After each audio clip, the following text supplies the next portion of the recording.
로봇 소프트웨어 개발 기사 필기, 핵심만 확실하게 아맞다 아카데미입니다.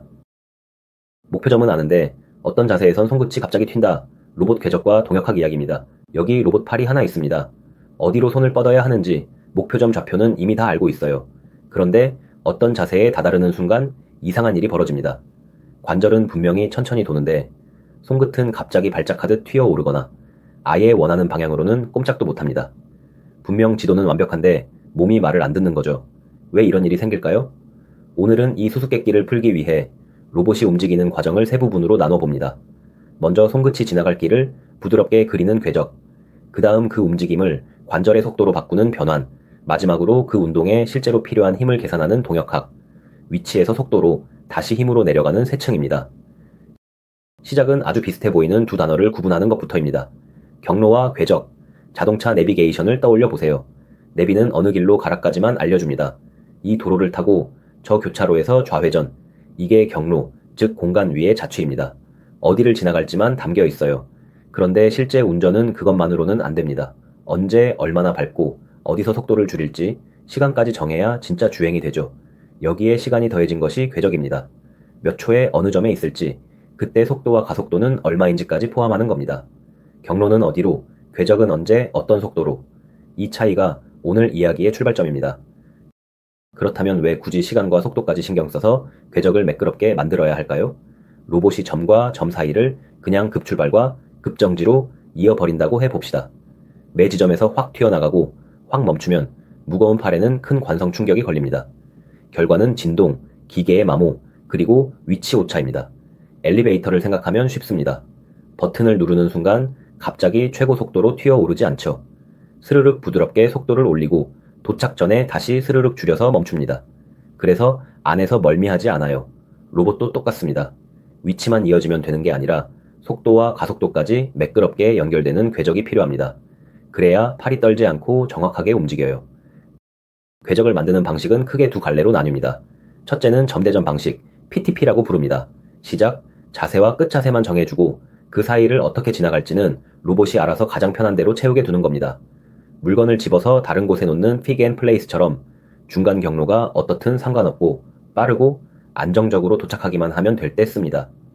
둘째는 연속 경로 방식, CP입니다. 경로 위에 놓인 여러 점을 정확히 따라가야 하는 경우에요.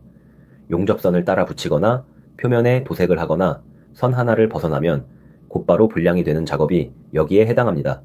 목표가 도착이면 점대점, 목표가 경로 그 자체이면 연속 경로, 이렇게 갈라서 기억해 두세요. 이제 두 점을 실제로 부드럽게 잇는 곡선을 만들어 봅시다. 가장 기본이 3차 다항식 보관입니다. 우리가 걸고 싶은 조건을 먼저 적어 볼게요. 출발점의 위치, 도착점의 위치, 출발할 때의 속도, 도착할 때의 속도, 이렇게 네 가지입니다. 조건이 4개면 이 4개를 모두 만족시키는 곡선을 3차 다항식으로 딱 하나 그릴 수 있습니다. 3차 다항식에는 정해야 할 개수가 4개 들어있거든요. 조건 4개로 개수 4개를 정확히 결정하는 거죠. 예를 들어 출발과 도착의 속도를 둘 다 0으로 두면 로봇은 가만히 멈춰 있다가 스르륵 출발하고 도착할 때도 스르륵 서게 됩니다. 여기서 필기 포인트 하나, 경계 조건의 개수는 다항식 개수의 개수와 같고 그건 다항식 차수에 2를 더한 값입니다. 3차면 개수가 4개, 그러니 조건도 4개입니다. 그런데 3차 다항식에는 아쉬운 점이 하나 있습니다. 위치와 속도는 양 끝에서 딱 맞춰줄 수 있지만 가속도는 우리가 지정할 수가 없어요. 곡선이 정해지고 나면 가속도는 그냥 따라 결정되어 버립니다. 그래서 출발과 도착 순간에 가속도가 뚝 끊길 수 있어요. 이걸 해결하려고 조건을 2개 더 얹습니다. 출발할 때의 가속도, 도착할 때의 가속도까지 지정하는 거죠. 그러면 조건이 모두 6개가 되고 차수의 1을 더한 값이 6이 되려면 다항식은 5차가 되어야 합니다. 5차 다항식은 위치, 속도에 더해 가속도까지 양 끝에서 매끄럽게 이어줍니다. 덕분에 저크, 그러니까 가속도가 변하는 정도가 확 줄어서 충격이 훨씬 적어요. 정밀 로봇이나 사람과 가까이 일하는 로봇이 굳이 오차를 쓰는 이유가 바로 이겁니다. 방금 나온 매끄럽다는 말을 이제 단계로 나눠봅시다. 연속성이라는 사다리가 있습니다. 가장 아래 칸이 C형입니다. 위치가 이어진다는 뜻이에요. 곡선이 중간에 뚝 끊기지 않고 붙어있는 상태입니다. 한 칸 올라가면 C1, 위치뿐 아니라 속도까지 이어진다는 뜻입니다. 곡선이 꺾이지 않고 부드럽게 방향이 바뀌는 상태예요. 한 칸 더 올라가면 C, 가속도까지 이어집니다. 이 단계가 되면 급격한 충격이 사라져요. 참고로 가속도가 얼마나 빨리 변하는지를 저크라고 부르는데 C까지 맞추면 이 저크가 순간적으로 튀는 일이 크게 줄어듭니다. 사다리를 위로 올라갈수록 움직임이 점점 더 매끄러워진다. 이렇게 그림으로 기억해 두시면 됩니다. 여기서 첫 문제입니다. 경계 조건으로 시작과 끝의 위치, 속도, 가속도 이렇게 6개를 지정해서 만드는 궤적 다항식의 차수는 몇 차일까요? 1번 3차, 2번 5차, 3번 2차, 4번 4차. 잠깐 골라보세요. 정답은 2번 5차입니다. 경계 조건이 6개니까 개수도 6개가 필요하고 개수는 차수의 1을 더한 값이라 6에서 하나를 뺀 5차가 되는 겁니다. 이번엔 속도를 시간에 따라 어떻게 올릴지 그 모양만 잠깐 보겠습니다. 가장 단순한 것이 사다리꼴 속도 프로파일입니다. 정지 상태에서 일정한 비율로 속도를 쭉 올렸다가 한동안 최고 속도로 달리고 다시 일정하게 줄여서 멈춥니다. 그래프가 사다리꼴 모양이라 이렇게 부릅니다. 문제는 속도를 올리기 시작하는 순간과 멈추기 시작하는 순간이에요. 이때 가속도가 계단처럼 뚝 튀어 오릅니다. 가속도가 갑자기 바뀌니 저크가 순간적으로 아주 커지고 그게 충격으로 느껴져요. 이걸 다듬은 것이 S커브 프로파일입니다. 속도뿐 아니라 가속도도 완만하게 올리고 내려서 저크를 눌러줍니다. 그래서 아주 정밀하거나 빠른 움직임에는 S커브를 씁니다. 지금까지는 시작과 끝 두 점만 이었습니다. 그런데 실제 작업에서는 중간에 꼭 지나야 하는 점들이 있죠. 이런 중간점을 경유점이라고 부릅니다. 문제는 이 점들을 잇는 방식이에요. 점마다 따로따로 곡선을 그려서 끝을 그냥 이어붙이면 이음매에서 방향이 꺾이거나 속도가 뚝 바뀝니다. 그러면 그 지점에서 로봇이 덜컥거려요. 이걸 해결하는 것이 스플라인입니다. 스플라인은 이음매에서 위치만 맞추는 게 아니라 그 지점의 속도와 가속도까지 양쪽이 같아지도록 곡선들을 서로 물려줍니다. 그래서 여러 점을 지나가면서도 전체가 하나의 부드러운 곡선처럼 흘러가요. 이렇게 이음매를 매끄럽게 섞어주는 처리를 블렌딩이라고 부릅니다. 여기서 시험에 자주 나오는 함정 두 가지를 짚겠습니다. 첫째, 연속성의 포함 관계입니다. C는 C를 포함하고 C는 C형을 포함합니다. 무슨 말이냐면 가속도까지 이어지는 C라면 당연히 속도도 이어지고 위치도 이어진다는 뜻이에요. 마찬가지로 C1이 성립하면 C형은 자동으로 성립합니다. 위 단계가 아래 단계를 품고 있는 거죠. 시험은 이걸 슬쩍 뒤집어서 C형이면 C1도 성립한다는 식으로 틀린 문장을 냅니다. 방향을 헷갈리지 마세요. 둘째, 경계 조건의 개수는 차수의 1을 더한 값이라는 관계입니다. 3차면 조건 4개, 5차면 조건 6개. 이 숫자를 바꿔치기 하는 문제가 단골이니 확실히 익혀두세요. 두 번째 문제입니다. 다음 중 옳지 않은 설명을 고르세요. 1번, 3차 다항식 보관은 시작과 끝의 위치와 속도 4개의 조건으로 결정된다. 2번, C 연속이면 가속도까지 매끄럽게 이어진다. 3번, 스플라인은 경유점의 속도와 가속도까지 맞춰 전체를 부드럽게 잇는다. 4번, 사다리꼴 속도 프로파일은 S커브보다 저크가 작다. 잠깐 골라보세요. 정답은 4번입니다. 실제로는 반대예요. 사다리꼴은 가감속이 시작되는 순간 가속도가 계단처럼 튀어서 저크가 크고 S커브가 그 저크를 눌러 더 작습니다. 여기까지가 첫 번째 부분, 궤적입니다. 궤적은 결국 시간에 따라 손끝이 어디에 있어야 하는지를 정해준 것이죠. 그런데 곰곰이 생각해보면 이상한 데가 있습니다. 우리가 원하는 건 손끝의 움직임인데 로봇이 실제로 돌릴 수 있는 건 관절뿐입니다. 어깨, 팔꿈치, 손목 같은 관절 모터만 돌아가요. 그러면 손끝을 원하는 속도로 움직이게 하려면 각각의 관절을 도대체 얼마의 속도로 돌려야 할까요? 손끝의 속도와 관절의 속도, 이 둘을 이어주는 다리가 필요합니다. 이것이 두 번째 부분, 속도 기구학입니다. 이 다리를 이해하려면 두 개의 서로 다른 세계를 먼저 알아야 합니다. 하나는 관절 공간입니다. 각 관절이 지금 몇 도 돌아가 있는지 그 각도들의 묶음이에요. 모터가 사는 세계라고 보면 됩니다. 다른 하나는 작업 공간입니다. 손끝이 지금 어느 위치에 어떤 방향으로 놓여 있는지를 나타내는 세계예요. 우리가 실제로 관심 있는 물건이 놓이고 용접선이 그어지는 세계죠. 이 두 세계를 오가는 것이 바로 기구학입니다. 관절 각도를 주면 손끝 위치가 나오는 계산, 이건 순기구학이라고 이미 자리를 잡았습니다. 그렇다면 위치가 아니라 속도는 어떻게 오갈까요? 바로 여기서 오늘의 주인공이 등장합니다. 속도를 옮기는 다리를 이해하는 데는 자전거 기어가 딱 맞습니다. 자전거 페달을 한 바퀴 돌리면 뒷바퀴는 여러 바퀴 돌죠. 페달 속도와 바퀴 속도 사이에 어떤 비율이 있는 겁니다. 그런데 이 비율은 기어를 바꾸면 달라집니다. 낮은 기어에서는 페달을 많이 돌려야 바퀴가 조금 돌고 높은 기어에서는 조금만 돌려도 바퀴가 많이 돕니다. 로봇도 비슷합니다. 관절을 도는 속도와 손끝이 움직이는 속도 사이에 순간적인 변환 비율이 있어요. 그리고 이 비율은 로봇이 어떤 자세를 하고 있느냐에 따라 계속 달라집니다. 팔을 접었을 때와 쭉 폈을 때 같은 관절 속도라도 손끝이 움직이는 정도가 다르거든요. 이 순간의 변환 비율을 한데 모아 담은 것이 자코비안입니다. 자코비안을 한 줄로 표현하면 이렇습니다. 손끝의 속도는 자코비안 곱하기 관절의 속도. 여기서 자코비안은 하나의 행렬입니다. 각 관절이 손끝의 속도에 얼마나 기여하는지 그 목들을 한 표에 정리해 놓은 것이라고 보면 됩니다.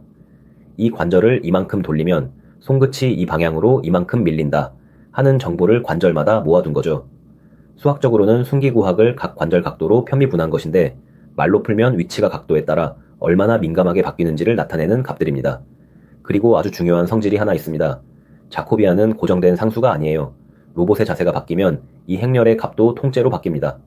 방금 자전거 기어 비율이 상황마다 달라졌던 것과 똑같습니다. 자코비안으로 할 수 있는 계산은 방향이 두 가지입니다. 첫째는 순속도 문제입니다. 관절 속도를 이미 알고 있을 때 손끝이 어떤 속도로 움직이는지 구하는 거예요. 이건 그냥 자코비안을 관절 속도에 곱하기만 하면 되니 쉽습니다. 둘째는 역속도 문제입니다. 우리가 실제로 원하는 건 이쪽이에요.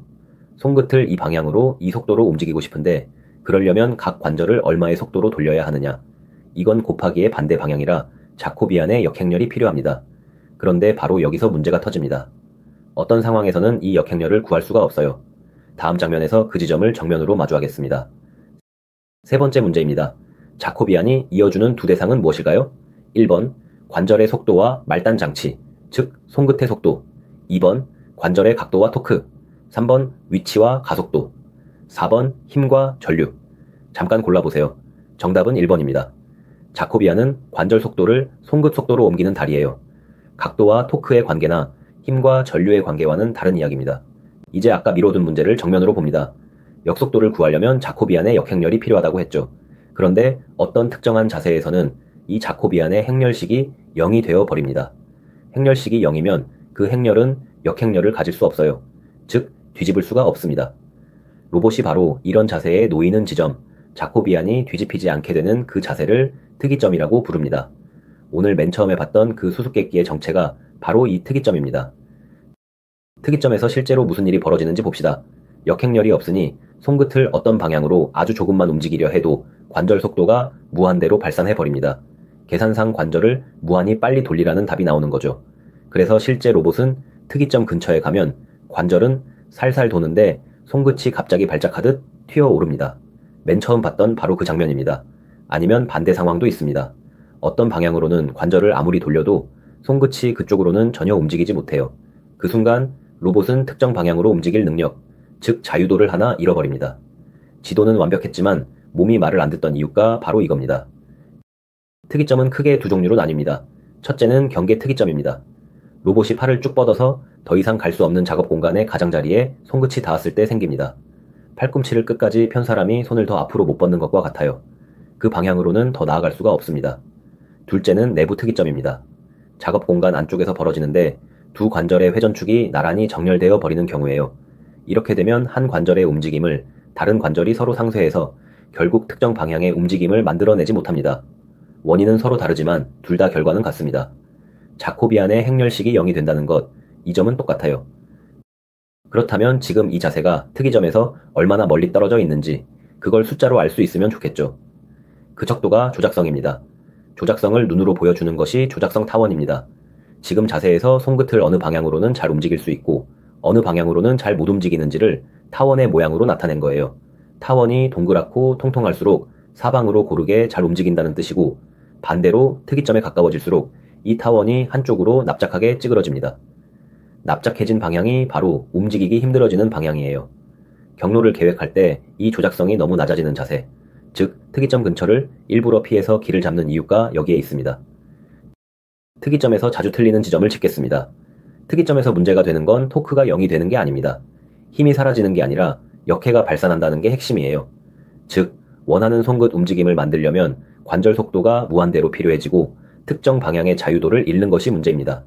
또 하나, 특이점에서 로봇이 더 정밀해진다거나 더 안정적이 된다는 식의 문장은 완전히 반대입니다. 특이점은 로봇이 오히려 통제를 잃는 지점이에요. 시험에서는 이렇게 원인과 결과를 뒤집거나 좋은 일처럼 포장한 문장으로 함정을 파니 조심하세요. 네 번째 문제입니다. 특이점에 대한 설명으로 옳은 것을 고르세요. 1번, 특이점에서는 관절 토크가 항상 연기된다. 2번, 특이점에서는 로봇의 위치, 정밀도가 오히려 높아진다. 3번 자코비안의 행렬식이 연기되어 역속도 해가 발산한다. 4번 특이점은 오직 작업 공간의 가장자리에서만 발생한다. 잠깐 골라보세요. 정답은 3번입니다. 특이점은 자코비안의 행렬식이 0이 되는 자세이고 그 결과 역속도를 구하면 관절 속도가 무한대로 발산합니다. 참고로 4번은 경계 특이점만 말한 것이라 틀렸어요. 안쪽에서 생기는 내부 특이점도 있으니까요. 자, 여기까지 우리는 위치와 속도만 다뤘습니다. 손끝을 어디로 어떻게 움직일지 그 기하학만 본 거예요. 그런데 현실에는 아직 이야기하지 않은 게 하나 남아 있습니다.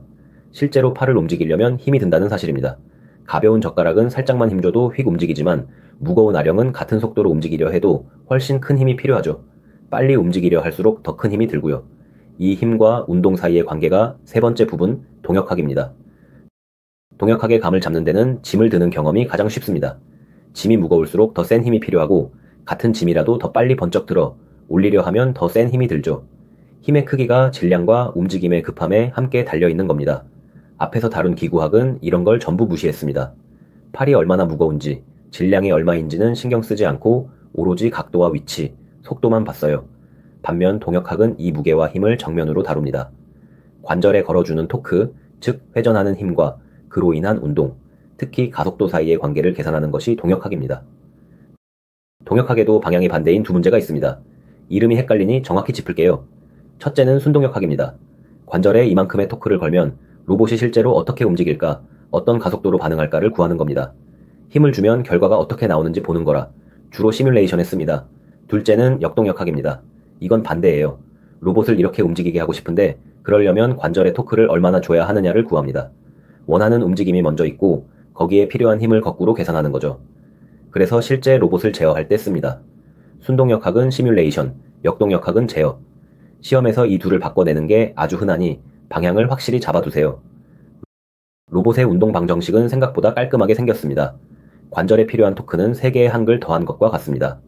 첫째가 관성항, 둘째가 코리올리와 원심력항, 셋째가 중력항이에요. 말로 풀면 이렇습니다. 로봇을 움직이는 데 드는 힘은 팔을 가속하는 데 드는 힘에 관절들이 같이 도느라 생기는 힘을 더하고 거기에 중력을 버티는 힘까지 더한 것이다. 복잡해 보여도 결국 이 세 덩어리입니다. 지금부터 이 세 항을 하나씩 뜯어보겠습니다. 첫 번째 항은 관성항입니다. 이 항은 팔의 질량과 관성 모멘트의 각가속도를 곱한 것입니다. 쉽게 말해 팔이 무거울수록 그리고 더 급하게 속도를 바꾸려 할수록 이 항이 커집니다. 정지한 무거운 문을 확 밀어 열려 할 때 처음에 유독 힘이 많이 드는 것과 같은 원리예요.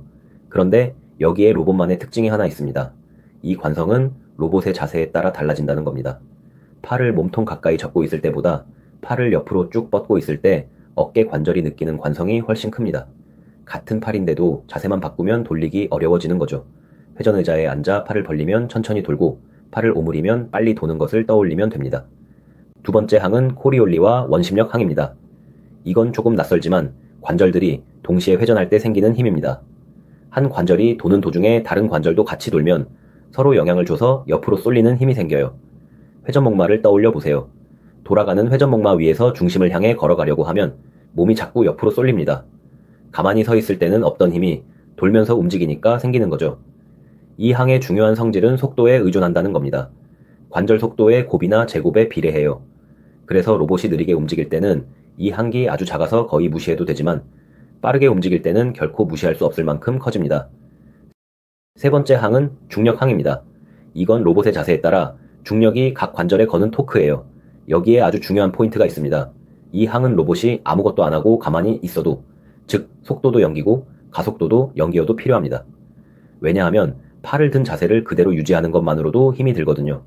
사람이 무거운 것을 든 채로 팔을 수평으로 뻗고 가만히 버티고 있으면 움직이지 않는데도 팔이 부들부들 떨리며 힘든 것과 똑같습니다. 그래서 로봇은 이 중력항만큼의 토크를 항상 미리 계산해서 관절에 넣어줍니다. 이걸 중력보상이라고 불러요. 중력보상을 안 하면 전원을 넣는 순간 팔이 제 무게에 툭 떨어져 버립니다. 다섯 번째 문제입니다. 로봇을 이렇게 움직이게 하려면 관절에 토크가 얼마나 필요한지를 구하는 것은 무엇일까요? 1번 순동역학, 2번 역동역학, 3번 순기구학, 4번 역기구학. 잠깐 골라보세요. 정답은 2번 역동역학입니다. 원하는 움직임이 먼저 정해져 있고 거기에 필요한 토크를 거꾸로 계산하는 것이라 역동역학이고 이게 바로 제어에 쓰입니다. 참고로 토크를 먼저 주고 움직임을 구하면 순동역학이에요. 그럼 이 운동 방정식은 어떻게 쓸까요? 대표적인 방법이 두 가지 있습니다. 첫째는 뉴턴 오일러 방법입니다.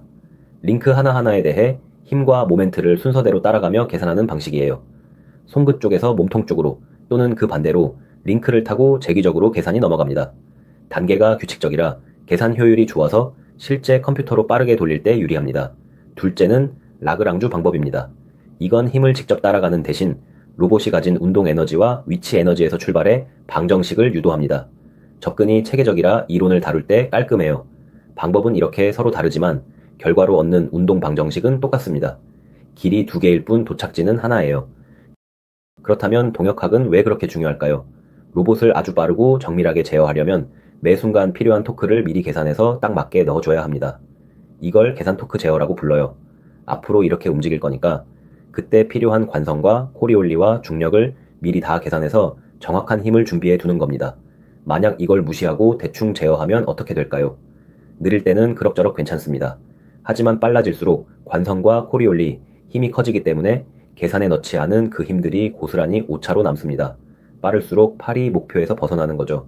그 필요한 토크를 정확히 계산해 주는 것이 바로 역동역학입니다. 이제 오늘 다룬 세 부분을 하나의 흐름으로 이어봅시다. 로봇이 움직이는 과정은 위에서 아래로 내려가는 세 층입니다. 맨 위는 궤적입니다.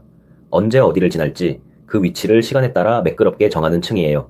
다항식과 연속성, 속도 프로파일이 여기에 있었죠. 가운데는 자코비안입니다. 그 매끄러운 손끝 움직임을 실제 관절 속도로 바꿔주고 동시에 뒤집히지 않는 자세, 즉 특이점을 피하게 해주는 속도의 층입니다. 맨 아래는 동역학입니다. 그렇게 정해진 운동을 실제로 만들어내는데 필요한 힘, 즉 토크를 계산하는 층이에요. 위치를 정하고 속도로 옮기고 힘으로 실현한다.